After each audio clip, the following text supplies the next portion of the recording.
So, my name's Vince. I'll be the one that's conducting a consultation with you guys. Okay. The whole purpose of the consultation is kind of figure out the good, the bad, the ugly, and then kind of figure out, hey, you guys have Ranger. What is it that you guys want to be able to do with him? Yeah. Right? What's the lifestyle like? What are, not just the sit and the down and that type of stuff, but like, hey, you got him and you're like, hey, I want this dog so I can do X, Y, and Z. And sometimes that kind of gets lost in translation or gets lost with the dog's behaviors and things like that. So with that being said, kind of tell me a little bit about him. You said he's what, 4.5? Yeah, we got him, and then we hit 10 months later. We started living in the RV full time. Okay. We were full time living for about 2.5 years.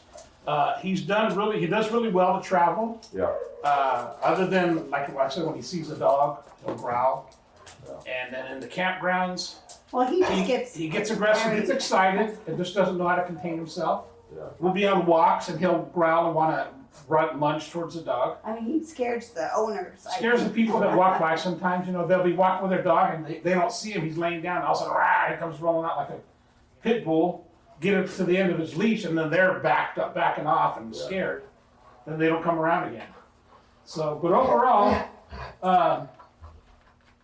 the sit commands affection he does. It would be nice to maybe have him be a little bit more, but he's pretty good at staying in his bed where we tell him to go. Yeah, mainly the issue is that just having the social, him going crazy when he sees another dog. Now we have another little poodle that she needs some work because she'll stop him from coming in a room. Yeah. If he wants to go somewhere, she'll stop him if she doesn't want him to come by.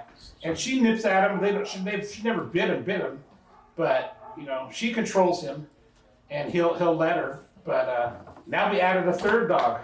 Oh. We have an Australian Labradoodle we just picked up maybe 3 months ago. A little puppy?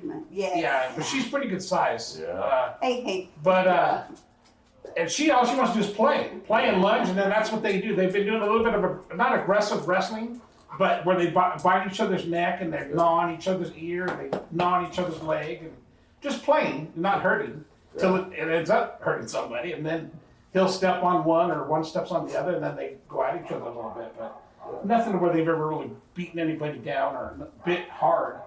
The biggest thing with dogs really is developing that clarity and context. Right, so the dog needs to understand the verbal and the physical of what we're asking, Right. And that goes with humans, that goes with animals, that goes with anything that we want them to do a certain thing. We have to teach and show them, right? And so the problem that we have is that Ranger speaks dog, and we speak human, right? And we want Ranger to do X, Y, and Z, but Ranger has no clue what X, Y, and Z is. Yeah. So what we have to do, and what we do as trainers, is teach, and we teach the dog, hey, these commands mean to do this physical action.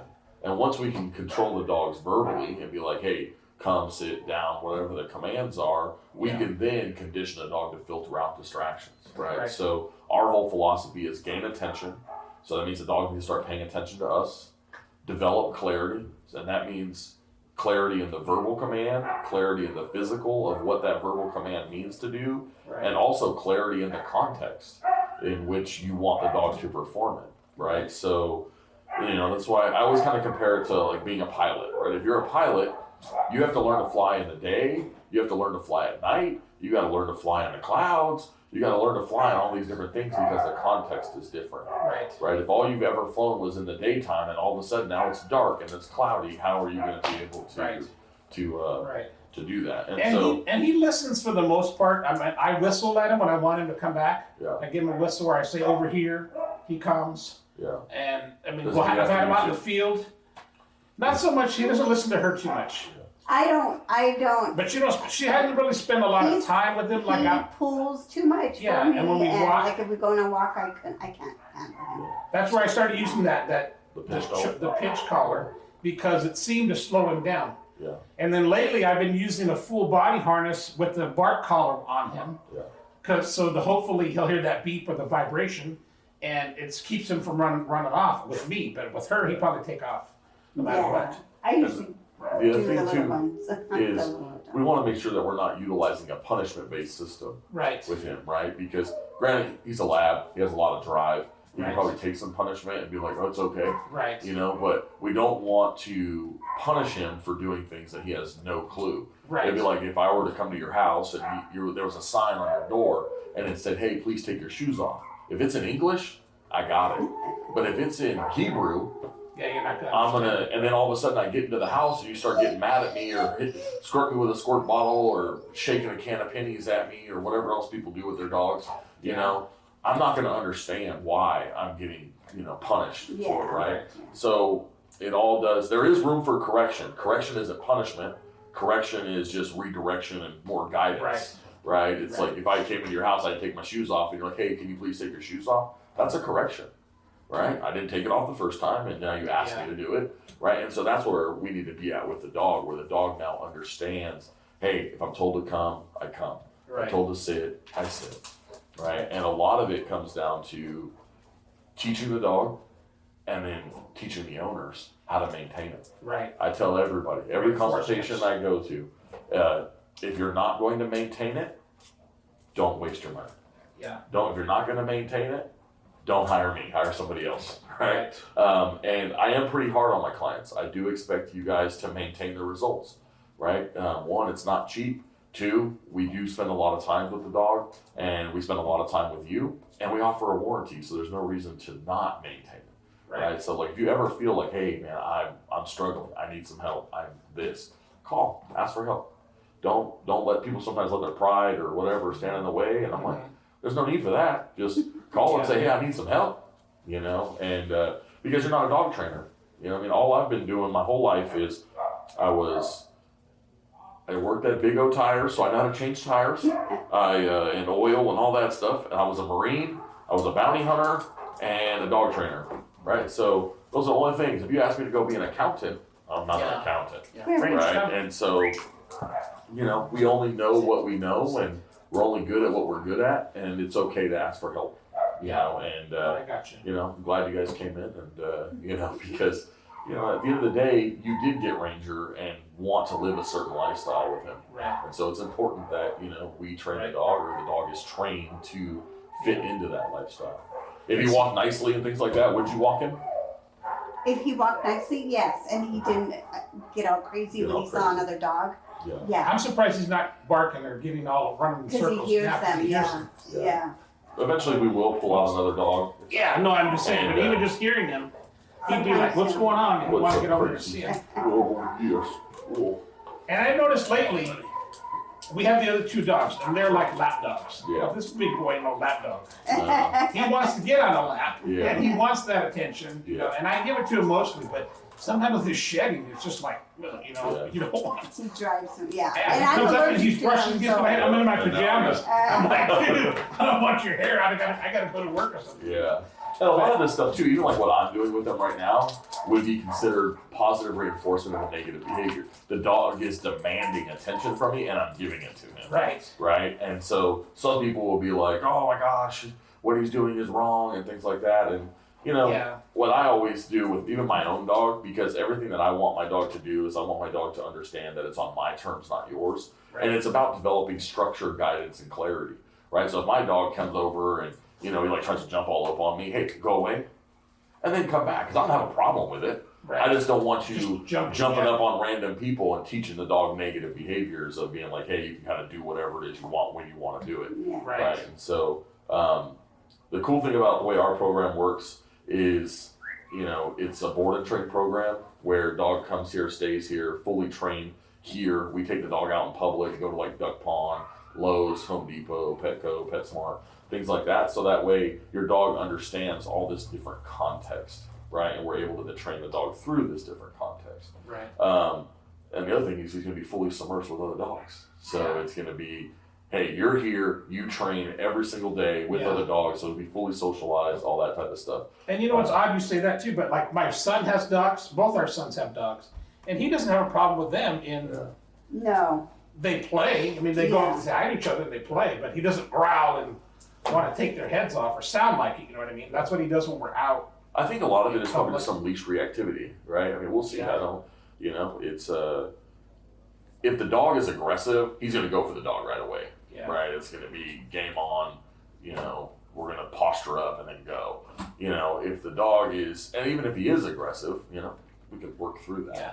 I mean, when you say posture up, is that like when his hair comes up? And they do like the head over shoulders. His tail comes up, his neck hair comes up, but he's wagging his tail 100 miles an hour. Yeah, the tail sometimes is not the indicator of whether the dog is friendly or not. Yeah. Okay. So we've never, actually just let him go, and so we don't know exactly what he's going to do. We've always, restrained him. And the second that you guys start to add tension to the situation, and it gets us, upset, and so we're like mad at him. Don't do that, And he senses it. Yeah, he senses it. And so it's like it's very upsetting because frustrating. They're upset, when especially if they're just walking along, they hear this dog come, Yeah.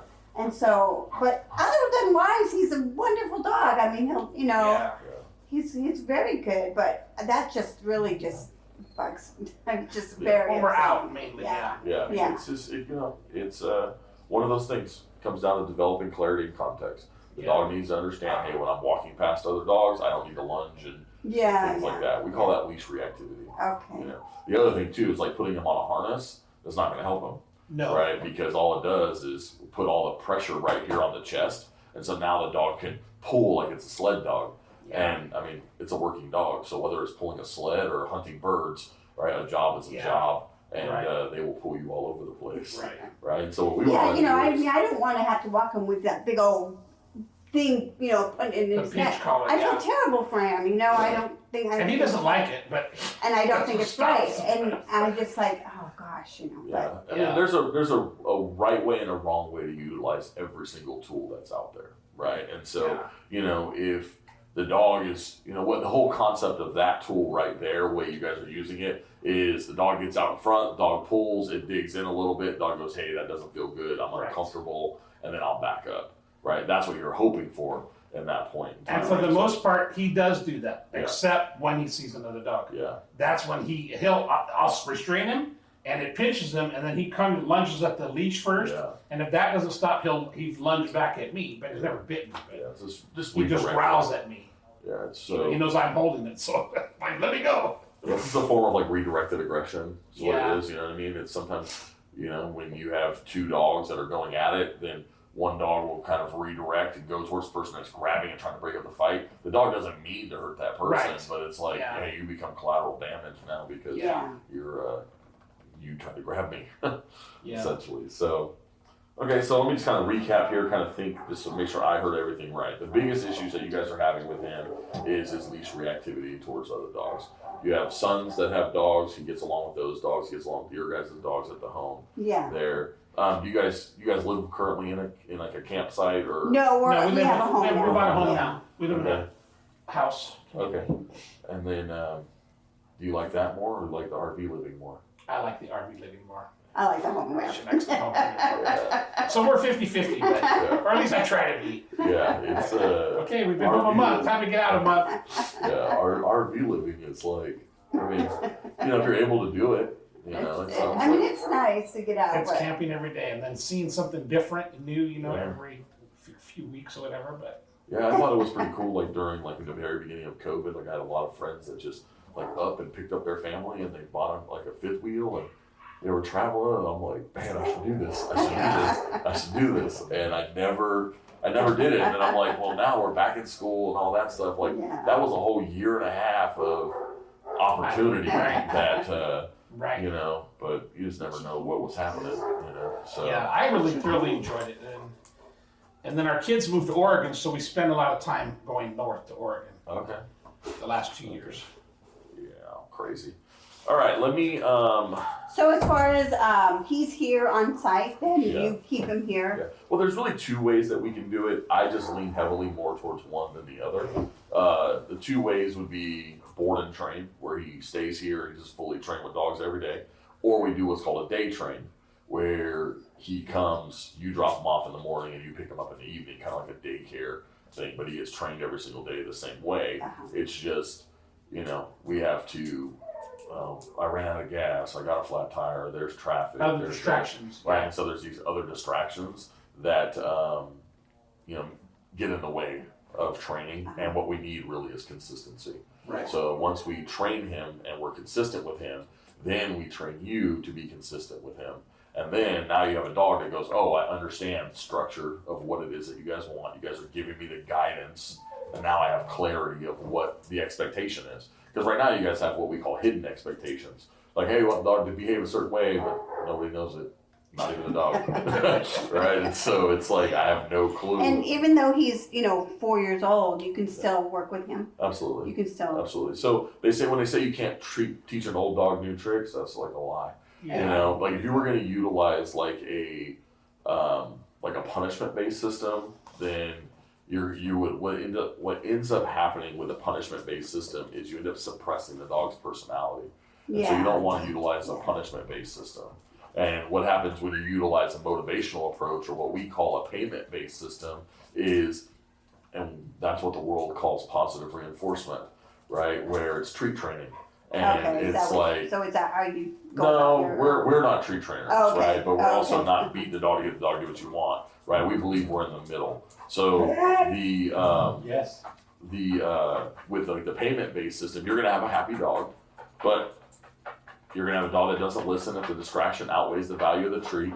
It's like, hey, Ranger, stop growling at that dog. Here's a biscuit. Yeah, how well is that gonna work? I tried that right? too. It's not gonna work. And so what ends up happening is you end up rewarding the dog for doing what it is that you don't want him to do. Right. Right. And so what we do, like I said, we believe it's in the middle. It's neither positive nor negative. It's a neutral means of conditioning a dog to filter out distractions. And so we then teach the dog, hey, look, this is what obedience is. And then we add distractions to that. Right. And then teach the dog through the distractions, so that way he's able to filter out those distractions as they come. So it's not you can't just be like, here you go, buddy, here's 70 dogs and good luck. But the way I would do it with him first, the very first dog he would meet would be my Rottweiler, and he's going to meet her today actually. And then we would slowly start to add more dogs to the pack. And then, because what we want to do is we want to find the dogs that have the like temperament, right? The temperament that we're looking for. So you want to find dogs that are calm, not jumping, not fighting, things like that. And then you match him with those dogs, and then you're able to alter his behavior that way. And then you utilize obedience to then control the dog's behavior to get the dog to do what you want. If you really think about it, dog training is just about controlling motion. I try to keep it as simple as I possibly can for people, because at the end of the day, like, clients don't care about the 4 quadrants and how I got the dog to do it. Like, I want a dog I told to sit at says, hey, come. He's like, there's somebody out there. Yeah. And so, it's, I try to keep it as simple as I possibly can for you guys, so that way when you just tell them, hey, sit, he sits, tell them off, he offs, tell them down, he downs, right? And so, with utilizing a neutral means, then, you don't have to punish the dog, you have to teach. And I think that's where some people go wrong, is that they, forget the And I think my teaching biggest part. mistake too is consistency, staying consistent with it. And I do something and then I get distracted and then I let him do it and I don't correct him. Yeah, the other cool thing about what we do is that there's group classes you guys are able to attend as well on Saturdays. Every other Saturday we have 2 group classes that are right here, 9 and 10 a.m., 10:15. But that's going to put you guys around like 30, 40 other dogs at a time. And it's going to teach you guys how to control him in a situation that's not perfect. Right. It's chaos for you guys, because you're like, oh man, there's 40 dogs here, but I'm in control of the chaos. So it's like I'm the orchestrator doing all the stuff. And so, what it does, it teaches you to actually trust in the obedience and trust the dog, and trust the dog knows what it is that you want. And then when you run into trouble, which I hope that you do, I teach you how to come through it, versus being like, oh, I can't do this, and then we leave. Because the second that the dog faces adversity and we don't get the dog through the adversity, now we have a problem, right? Yeah. We need to get the dog through it, right? You can't just be like, oh, I'm going to turn around and walk the other way every time. We've actually, like when we wanted to go somewhere and like, no, we can't take the dog, we have to leave him, And it's, it's like, gosh, we want to be able to take him out and take him on a walk and be able to not Or have to go have worry. lunch and have him sit right by us and just behave. You know? Yeah, you know, and not have to Absolutely. worry Not have to about hold him, another. contain him, everything. Yeah, So we're tell him no. like a little kid. You're like, oh, let's, you know, Yeah. let's take our food. You know. Yeah. We're leaving now. We're And done. so Yeah. that's the goal, right? That's what Yeah. we're talking about Yeah, now. yeah. Is like when I ask you, like, hey, what is it that you guys want, right? That's what you want, Right. Yeah. right? You want a dog that you guys can take out and go in public with and not be a nuisance when you see other dogs. You Yeah. want to be able to go and live that lifestyle and be like, hey, if I want to go out and have a picnic, go have a picnic. If I want to go to the Right. lazy dog, go to lazy dog, right? Or go out and have a cup of coffee and not have to worry about, you know, Ranger being on the hunt. Right. Yeah. Right. So what we're going to do now, if you guys don't have any other questions for me right this minute, what we'll do is I'll have you guys go outside and just kind of walk him around out there, and then I'm going to have one of the other employees grab a dog, and we'll bring the dog outside. Don't correct, don't do anything. I just want to see how he actually acts, and then we'll get him closer and we'll work on threshold and things So like that. at least hold him back. Yeah, just hold it. If he wants to go, to hold him, hang on. Yeah, don't let him, Okay. you know, get there. We'll eventually get to that point where I get Okay. him closer. But a lot of times with training dogs, people forget to work through the threshold as well. Because, like, let's say at 50 feet, he's okay. But the second you go to 45, he's not. So now we got to work from 47 and a half all the way down to 0. We can't just go from 47 and a half to 0. You have to work through